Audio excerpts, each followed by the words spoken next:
नमस्कार, स्वागत है आपका इनसाइड झारखंड न्यूज देख रहे हैं आप और मैं हूं आपके साथ ट्विंकल गुप्ता। दिन भर की ताजा तरीन और कुछ बड़ी खबरों के साथ तो चलिए शुरुआत करते हैं। राज्य के संगठित गिरोह के खिलाफ झारखंड पुलिस कठोर कदम उठाने की रणनीति पर काम कर रही है।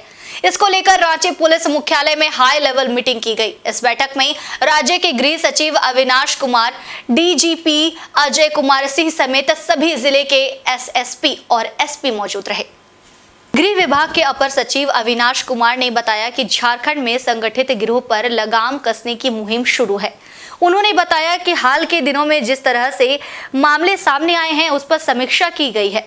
सरकार अपराध पर जीरो टॉलरेंस की नीति रखती है। राज्य के लोगों को सुरक्षा प्रदान करना सरकार की ड्यूटी है। डीजीपी अजय कुमार सिंह ने बताया कि हाल ही के दिनों में जिस तरह से घटनाएं हुई है वो चिंतनीय है। उन्होंने बताया कि एटीएस पहले से अपराधियों के खिलाफ अभियान चला रही है। अब संगठित गिरोह पर कड़ी कार्रवाई की तैयारी है। उन्होंने बताया कि पढ़े लिखे युवाओं को पैसे का लालच देकर अपराध की दुनिया में लाया जा रहा है। जेल में गैंग संचालित होने के सवाल पर उन्होंने बताया कि इसकी भी जांच कराई जा रही है। इस मामले में भी कड़ी कार्रवाई की जाएगी। कुछ खामी है जिसे दूर किया जाएगा। अब अपराधी किसी भी हाल में बच नहीं सकते हैं। लॉ एंड ऑर्डर, लोगों में सुरक्षा की भावना, उनके संपत्ति की रक्षा, उनके सम्मान की रक्षा एक प्राथमिकता है और ये राज्य सरकार की ड्यूटी भी है, प्राइम ड्यूटी है। पुलिस तंत्र इसी व्यवस्था को देखने के लिए, मेंटेन करने के लिए और इम्प्लीमेंट करने के लिए बनाया गया है। यह मीटिंग डीजीपी साहब ने खासकर ऑर्गेनाइज्ड क्राइम जो बीच में सर उठाने की कोशिश कर रहे हैं उनको किस तरीके से कंट्रोल किया जाए उसको लेकर, और एक सामान्य विधि व्यवस्था और अपराध को कैसे नियंत्रित रखा जाए उसको लेकर डीजीपी साहब ने बैठक बुलाई थी। चूँकि मैं पहली बार इस तंत्र से जुड़ा हूँ, अभी मेरे लिए नया था, तो मैंने भी उनसे रूबरू होकर राज्य सरकार के जो प्राथमिकताएँ हैं उससे सभी एसपीज़ को एंड पुलिस मुख्यालय को अवगत कराया है। जो ऑर्गेनाइज्ड क्राइम है वो इलीगल माइनिंग हो, नारकोटिक्स हो या एक्सटॉर्शन हो या आर्थिक अपराध हो या किसी भी तरीके से जो जनता के बीच में असुरक्षा की भावना पैदा करता है उसको सरकार सख्ती से निपटेगी और इसके लिए आवश्यक चर्चा की गई और आवश्यक रणनीति तैयार की गई। और इधर चक्रधरपुर के चर्चित हिंदूवादी नेता कमलदेव गिरी हत्याकांड की अब महिला आयोग की टीम ने जांच शुरू कर दी है। बुधवार को राष्ट्रीय महिला आयोग की सदस्य ममता कुमारी जांच के लिए चक्रधरपुर पहुंची। बता दें कि पिछले 12 नवंबर को कमलदेव गिरी की बम और गोली मारकर भारत भवन चौक पर हत्या कर दी गई थी। न्याय की मांग को लेकर कमलदेव की छोटी बहन पूजा कुमारी सहित पूरे परिवार ने चाईबासा में धरना दिया था। इस धरना प्रदर्शन के दौरान पूजा कुमारी ने तत्कालीन थाना प्रभारी निरंजन तिवारी पर दुर्व्यवहार और मारपीट करने का भी गंभीर आरोप लगाया था। इसी मामले की जांच में ममता कुमारी चक्रधरपुर कमलदेव गिरी के घर पहुंची थी। आश्चर्य की बात यह है कि राष्ट्रीय महिला आयोग ने चक्रधरपुर पुलिस को 3 दिन पहले ही दौरे की सूचना दे दी थी, लेकिन इसके बावजूद कमलदेव गिरी के परिवार वालों को ये सूचना पुलिस द्वारा नहीं दी गई थी। महज 10 मिनट पहले परिवार वालों को राष्ट्रीय महिला आयोग के द्वारा ये सूचना मिली।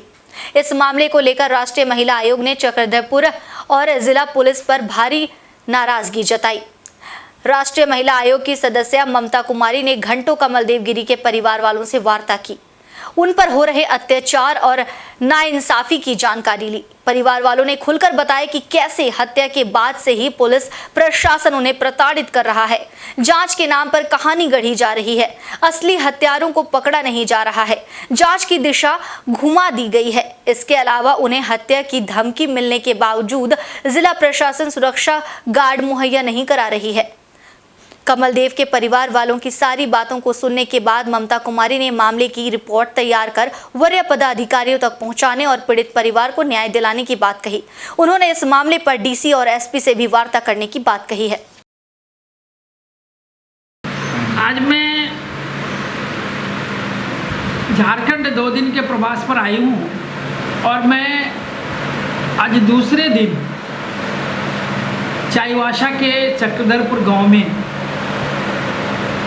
जो इसी माह के 12-13 तारीख को जो घटनाएं हुई है उसमें जो पूजा कुमारी ने आयोग में एप्लीकेशन दिए हैं, उस केस को लेकर पूरी जांच के लिए मैं ममता कुमारी सदस्य राष्ट्रीय महिला आयोग आई हुई हूँ।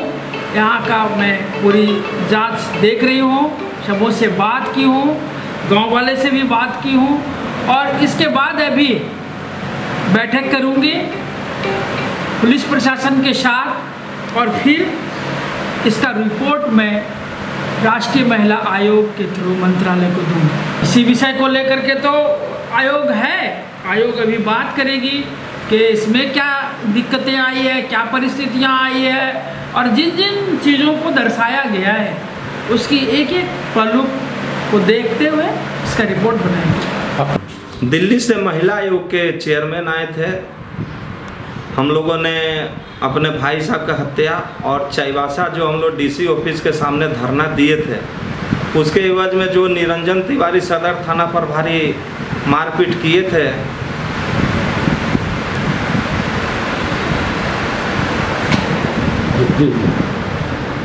सदर थाना प्रभारी जो हमारे ऊपर और हमारी बहन को मारे थे, उस एवज में भी हमने महिला आयोग में केस किया हुआ है, हाई कोर्ट में भी केस है और मानव अधिकार आयोग में भी हम केस किए हुए हैं निरंजन तिवारी के खिलाफ। और यहाँ जो पुलिस जांच हमारे भाई की चल रही है इस पर भी हम एक किए हुए हैं।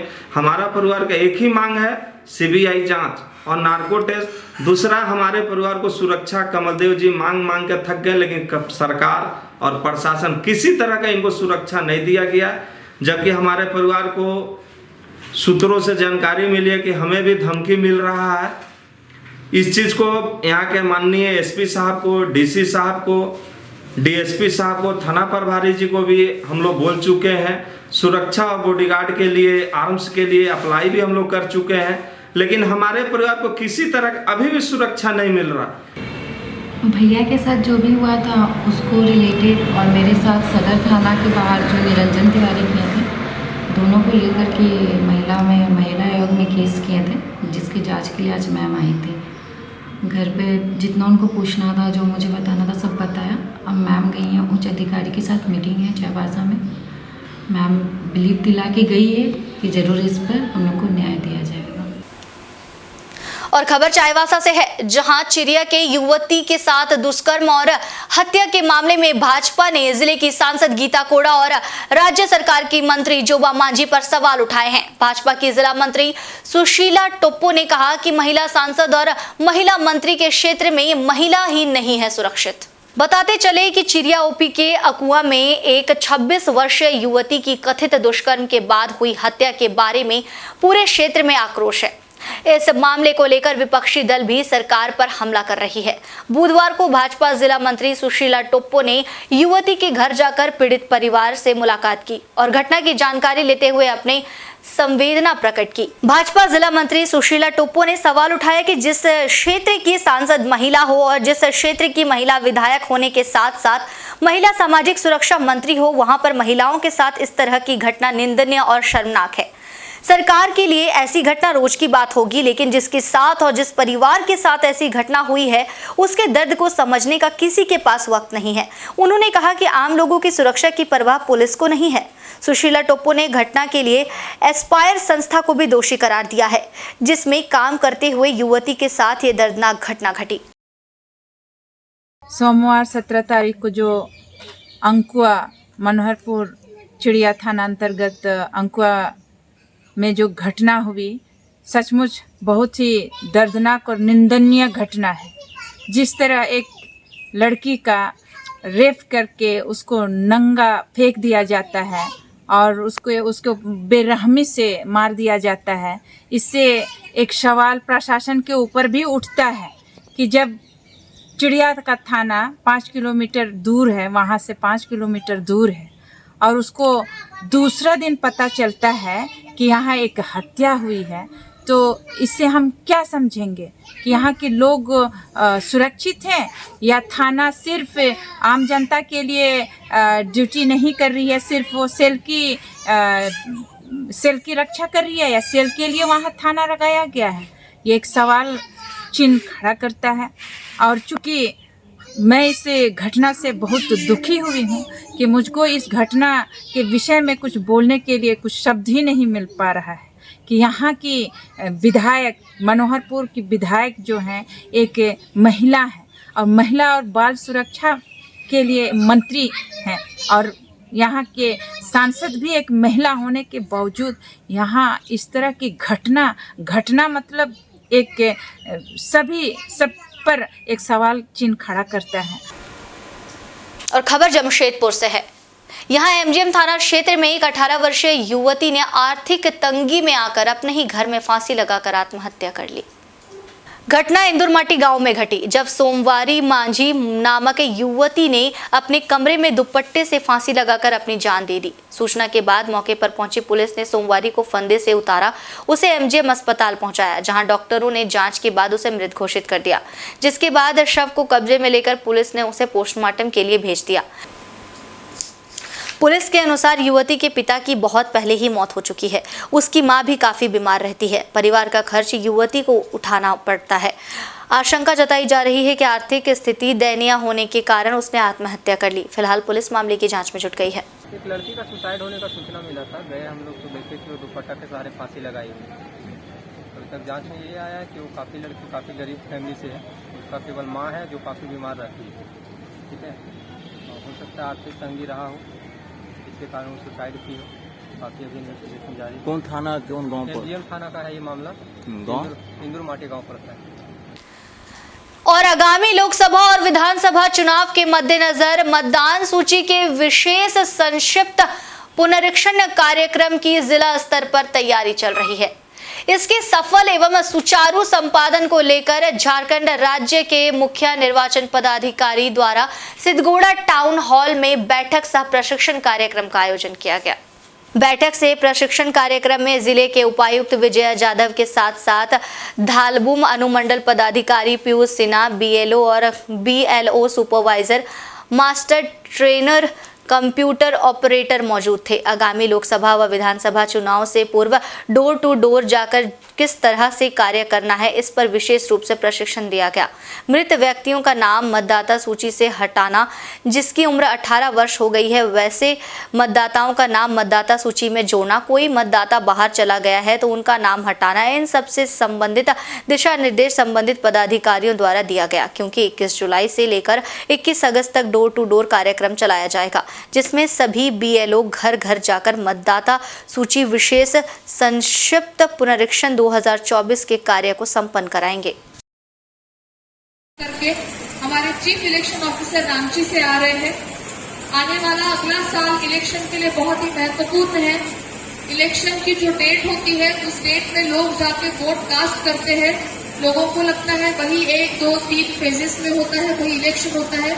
बट इलेक्शन कंडक्ट करने के पहले जितनी सारी तैयारियां होती है उसमें मैन, मशीन, उनके रिसोर्सेज मोबिलाइजेशन, उनके ट्रेनिंग, प्रशिक्षण, इन सारी चीजों के ऊपर डिटेल बारीकी से चर्चा होती है। तो आप सब लोग हमारे हाथ हैं, हमारी आंखें हैं, हमारे कान हैं, हमारे ज्ञानेंद्रिय हैं।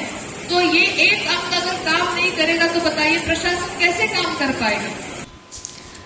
और झारखंड में किडनी से जुड़े बीमारियों के इलाज के लिए निजी स्तर पर कई डॉक्टर मौजूद हैं, लेकिन सरकारी स्तर पर किडनी विशेषज्ञ डॉक्टरों की घोर कमी है। किडनी सर्जरी नेफ्रोलॉजिस्ट की बात करें तो रिम्स में डॉक्टर प्रज्ञा पंत के अलावा नेफ्रोलॉजिस्ट नहीं है। अलग बात है कि इसके कई कारण हो सकते हैं। सरकारी स्तर पर नेफ्रोलॉजिस्ट की कमी को लेकर सदर अस्पताल के डिप्टी सुपरिटेंडेंट डॉक्टर खेतान बताते हैं कि पीपीपी मोड पर डायलिसिस सेंटर चल रहा है। उस सेंटर द्वारा बाहर के डॉक्टरों को रखा जाता है। आने वाले दिनों में राज्य सरकार की तरफ से सदर और रिम्स में नेफ्रोलॉजिस्ट की कमी को दूर किया जाएगा। ज्यादा से ज्यादा नेफ्रोलॉजिस्ट को नियुक्त कर मरीजों को सुविधा पहुंचाई जाएगी। वहीं सदर अस्पताल में डायलिसिस कराने पहुंचे मरीजों ने भी कहा कि यदि सरकारी स्तर पर नेफ्रोलॉजिस्ट की कमी दूर हो जाती है तो निश्चित रूप से गरीब मरीजों को निजी डॉक्टरों से इलाज कराने की मजबूरी खत्म हो जाएगी। मरीजों ने अपनी परेशानी बताते हुए कहा कि डॉक्टरों से इलाज कराने में कई बार राज्य के गरीब मरीजों को मोटी फीस देनी पड़ती है। यदि डॉक्टर बहाल हो जाएंगे तो सुदूर एवं ग्रामीण क्षेत्र से आने वाले मरीजों को सीधी राहत मिलेगी। बहुत राहत होगा। डॉक्टर आ जाए तो, क्या कि बाहर हम लोग को दिखाने में बहुत ही पैसा भी लगता है और कष्ट भी होता है। आता है डॉक्टर तो बहुत अच्छा। हमारे यहाँ डायलिसिस जो यूनिट चल रही है, हाँ, उसमें एक हमारे कंसल्टेंट के रूप में डॉक्टर हैं और एज पर नेफ्रोलॉजिस्ट के पद पर हम लोग के द्वारा कोई डॉक्टर नहीं है, वो कंपनी द्वारा ही किसी डॉक्टर से MOU किया हुआ है और उनके देख रेख में जब ज़रूरत पड़ती है तो उनसे राय ली जाती है और बाकी काम हमारे यहाँ ड्यूटी और जो मेडिकल अफसर रहते हैं उनके द्वारा मरीज़ का केयर किया जाता है। और इधर चक्रधरपुर के पवन चौक के पास केडिया धर्मशाला में अखिल भारतीय मारवाड़ी महिला समिति का 2 दिवसीय श्रावणी मेला आज शुरू हो गया है और मेले का उद्घाटन प्रखंड विकास पदाधिकारी संजय कुमार सिंह ने फीता काटकर और माता सरस्वती की तस्वीर पर दीप प्रज्वलित कर किया। मारवाड़ी महिला समिति की ओर से मुख्य अतिथि BDO का शॉल उड़ाकर और पौधा सौंपकर स्वागत किया गया। समिति के अध्यक्ष वंदना भगेरिया ने कहा कि इस तरह के आयोजन से समाज में परस्पर प्रेम, भाईचारगी व सौहार्द का वातावरण बनता है। मौके पर उपस्थित BDO संजय सिन्हा ने कहा कि इस तरह के आयोजन से महिलाएं व्यापार करने की सीख लेती हैं और महिलाएं स्वावलंबी बनती है। उन्होंने कहा कि सरकार भी महिलाओं को रोजगार से जोड़ने के लिए कई तरह की योजनाएं चला रही है, जिसकी SHG ग्रुप बनाकर लाभ उठा सकते हैं। इस मौके पर BDO ने समिति के सदस्यों के साथ लगाए गए विभिन्न स्टॉलों का अवलोकन किया। मेले में चक्रधरपुर के अलावा जमशेदपुर, रांची और राउरकेला की महिलाएं भी स्टॉल लगाए हैं।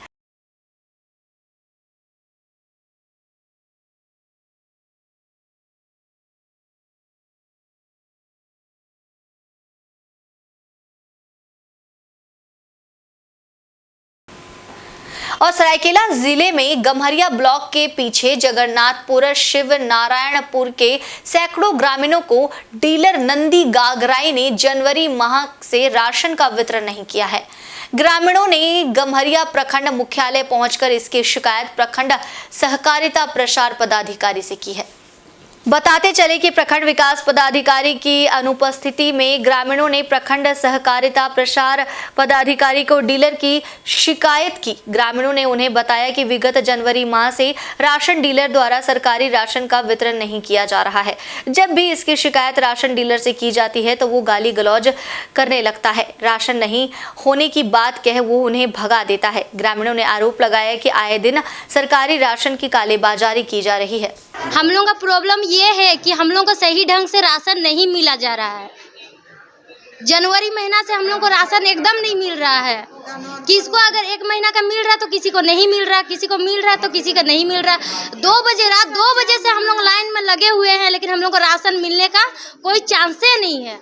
एकदम ही नहीं, एकदम बोल के एकदम नहीं, मारपीट हो जा रहा है। और जो बोल रहा है कि तुम लोग को जो करना है कर लो, राशन नहीं है तो नहीं है। राष्ट्रीय राजमार्ग घाटशिला के फूलडुंगरी चौक और बहरागोड़ा में अंडरपास निर्माण को लेकर सांसद विद्युत वरण महतो प्रयासरत हैं। आए दिन सड़कों पर बढ़ती भीड़ और उससे होने वाली सड़क दुर्घटनाओं को रोकने के लिए ये जरूरी माना जा रहा है। राष्ट्रीय राजमार्ग 32 एवं 18 घाटशिला अनुमंडल स्थित फूलडुंगरी चौक और बहरागोड़ा में अंडरपास नहीं होने की वजह से हमेशा दुर्घटनाएं होती हैं।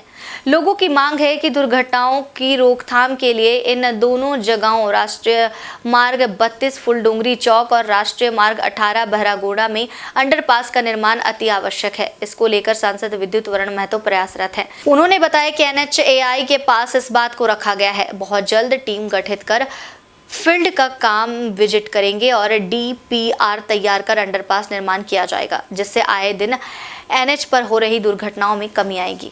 NH के लिए हम लोग बोले हैं, अभी NH का एक टीम फिर आएगा यहाँ और इसमें हमारे जगदीश भगत जी चाचा ये बेचारा लगातार हमसे संपर्क साधे रहते हैं और अभी हम NHI का जो चीफ है उनसे मुलाकात की थी। उन्होंने कहा एक टीम दीजिए, एक समय दीजिए और हम लोग आएंगे और हम लोग कम से कम जो फूलडुंगरी वाला उसको करना जरूरी है। बहरागोड़ा का एक पॉइंट है और एक अभी हाल में खड़ा मुद्दा, ये भी एक एक्सीडेंट जोन बन चुका है। तो ये 3-4 जगह इसको फोकस करके कैसे भी हो इसको दूर करने की आवश्यकता। हालांकि और इसी के साथ चलिए वक्त हो चला है एक बहुत ही छोटे से ब्रेक का, लेकिन ब्रेक के उस पर फिर मिलूंगी आपसे दिन भर की ताज़ा तरीन और बड़ी खबरों के साथ। तब तक के लिए देखते रहिए इनसाइड झारखंड न्यूज़।